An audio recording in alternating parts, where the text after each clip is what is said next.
గిర్రం తిరిగేస్తుంది. Hi అండి అందరికి, welcome back. ఈ రోజు అయితే మిమ్మల్ని ఒక టెంపుల్ కి అయితే తీసుకెళ్తాను. ఆ టెంపుల్ లో చాలా ఇంట్రెస్టింగ్ ఇన్ఫర్మేషన్ ఉంటుంది. ప్రతి ఒక్క ఇన్ఫర్మేషన్ అయితే షేర్ చేసుకుంటాను. దానికోసం అయితే మీ వీడియో లైక్ చేసి చివరి వరకు చూడండి. మనం ఎక్కడైనా బయలుదేరాలంటే ఇంట్లో చిన్నపిల్లలు ఉంటే వాళ్ళ కడుపులో ఏదో ఒకటి పడేయాలన్నమాట, లేకపోతే మనల్ని తినేస్తారు. మనం వెళ్ళడానికి వాహనం అనమాట, దానికోసం అయితే సిద్ధం చేస్తున్నారు. మన ఫ్యామిలీ ఒకటే కాదు, ఊరు మొత్తం కలిసి వెళ్తాం అనమాట. దీంట్లో ఉన్న ప్లస్ పాయింట్ ఏంటంటే ఇన్ని రోజులు ఊర్లో లేదనే ఫీలింగ్ అనేది ఉండదన్నమాట. ఊర్లో ఏం జరిగింది అనేది పూసకూర్చున్నట్టు చెప్తారు.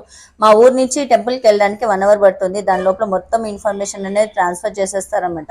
అదేంటో కాలేజ్లో కానీ, స్కూల్లో కానీ, ఆఫీస్లో కానీ ఫస్ట్ బెంచ్ కన్నా లాస్ట్ బెంచ్ చాలా ఇంట్రెస్ట్ అనమాట. ఇలా సో లాస్ట్ ప్లేస్ అయితే సెలెక్ట్ చేసుకున్నాను. పైన ఆకాశం, కింద నేనమాట. చాలా చల్లగా గాలి వస్తుంది. నైట్ 9:30 ట్రావెలింగ్ కదా, చాలా చల్లగా ఉందనమాట. క్లైమేట్ అయితే రంభ ఊర్వశి మేనక వచ్చి కళ్ళు ముందు డాన్స్ వేస్తున్నట్టుంది. మన వాళ్ళైతే ఒడ్డు కూర్చుని మొత్తం మాట్లాడేసుకుంటున్నారు. ఊర్లో ఏం జరిగింది ఇన్ని రోజులని చక్కగా ఒకరికొకరు మన కుటుంబ సపరివారం, ఊరు సపరివారంతో కలిసి నడుచుకెళ్ళిపోతుంది అనమాట.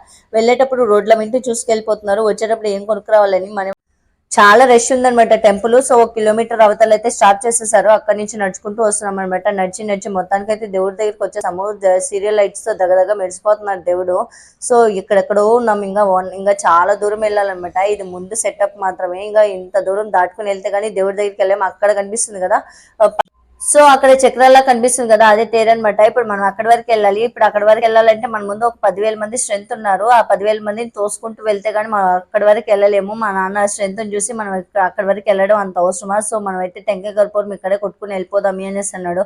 లేదన్నా మనం అక్కడి వరకు వెళ్ళాల్సిందే ఎంకరేజ్ చేసి మరీ తీసుకెళ్ళిపోతున్నాను. పొరపాటున ఎక్కడైనా కాలుజారి కింద పడ్డాం అనుకో, ఇంకా పోలేరమ్మ జాతర అనమాట. ఎందుకంటే ఎవరి కాళ్ళు కింద లేవు, అందరూ పైన చూస్తూ నడుచుకుంటూ వెళ్ళిపోతున్నారు. సో మనం జాగ్రత్తలో మనం వెళ్ళిపోవాల్సిందే. సో దేవుడి దగ్గరికి వెళ్ళాలంటే ముందు టెంకాయ కర్పూరం అనేది చాలా ఇంపార్టెంట్. మనమైతే కర్పూరం వెలిగించి దండం పెట్టేసుకుందాం. సో మనమైతే పాయింట్కి సేఫ్గా రీచ్ అవ్వాలని. సో ఇక్కడైతే కర్పూరాలు దేవుడి ముందు వెలిగించడం చాలా కష్టం అనమాట. సో ఎంత దూరం కనిపిస్తే అంత దూరం వెలిగించుకుంటూ వెళ్ళిపోతారు. మా ఇంట్లో లిలీపుట్ వీడు, సో మా ఇంట్లో వీడే టెంకాయ కొట్టేస్తారనమాట. టెంకాయ కొట్టి దేవుడి దగ్గర పెట్టేసి దండం పెట్టుకుని ముందడిగేద్దాం. స్టార్ట్ అవ్వ సేఫ్ జర్నీ. ఈ తేరు అనేది 5 days ప్రోగ్రామ్ అనమాట. సో ఈ తేరు అది కనిపిస్తుంది కదా, అది చాలా వెయిట్, కొన్ని లక్షల టన్నులు వెయిట్ ఉంటుందన్నమాట. సో దాన్ని అయితే లాగడానికి కొన్ని లక్షల మంది జనాలు వస్తారు.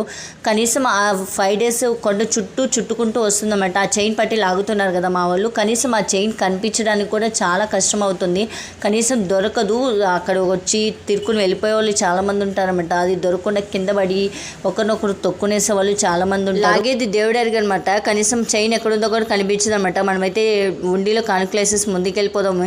ఈ చూడు ఎక్కడ పడితే అక్కడ కర్పూరాలు వెలిగించేసారనమాట. అక్కడెక్కడో ఉన్నారు దేవుడు, ఇక్కడ వెలిగిస్తున్నారు కర్పూరాలు. చాలా జనాలు ఉంటారండి. మనం ఎస్టిమేషన్ వీడియోలో కనిపించినంత వీడియో అయితే నేను జూమ్ చేసి తీస్తాను కాబట్టి అట్లా కనిపిస్తుంది.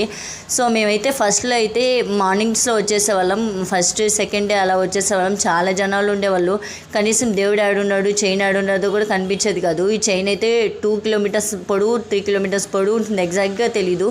అటుపక్క ఇటుపక్క 2 చైన్లు ఉన్నా కూడా చైన్ ఎక్కడ ఉందో కూడా కనిపించదు. అంత జనాలు ఉంటారనమాట. సో బొరుగులు చల్లుతున్నారు కదా, ఎంతో మందికి ఎన్నో ప్రాబ్లమ్స్ ఉంటాయన్నమాట. ఇలా చల్లడానికి కూడా చాలా కారణాలు ఉన్నాయి. నా చిన్నప్పుడు నేను ఫేస్ చేసింది అయితే చెప్తాను. నా చిన్నప్పుడు చేతులు అంతా గుల్లలు వచ్చేసాయి. అది తగ్గిపోగానే ఇలాగొచ్చి మా అమ్మ చల్లుతానని మొక్కుందనమాట. సో వెంటనే తగ్గిపోయింది. తర్వాత తెరుకొచ్చి ఇలా బొరుగులు చల్లాము.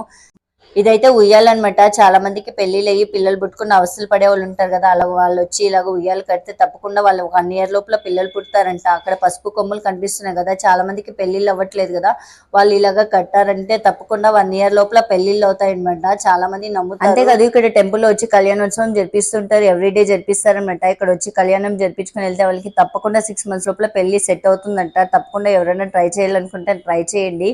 ఏ పనికైనా దేవుడి ఆశీర్వాదం అనేది చాలా ఇంపార్టెంట్ అనమాట. సో అందుకోసమే ఇన్ఫర్మేషన్ అనేది షేర్ చేశాను. ఫైనల్లీ దేవుడి ముందుకైతే వచ్చేసాను అనమాట. అందరినీ తోసుకుంటూ సో మీకోసం దేవుడిని చూపిస్తున్నాను. అక్కడి నుంచి దండం పెట్టేసుకోండి. కర్పూరం పొగ అయితే అలాగే కమ్మేసింది అనమాట. ఇప్పుడైతే టైం ఎగ్జాక్ట్ గా 11:30 అయింది. ఇప్పుడు పూజలు జరిపిస్తున్నారు. తర్వాత దించి కింద కళ్యాణోత్సవం జరిపిస్తారు అనమాట. ఇప్పుడే లేట్ అయిపోయింది కాబట్టి మా నాన్న వెళ్ళిపోదాం అన్నాడు.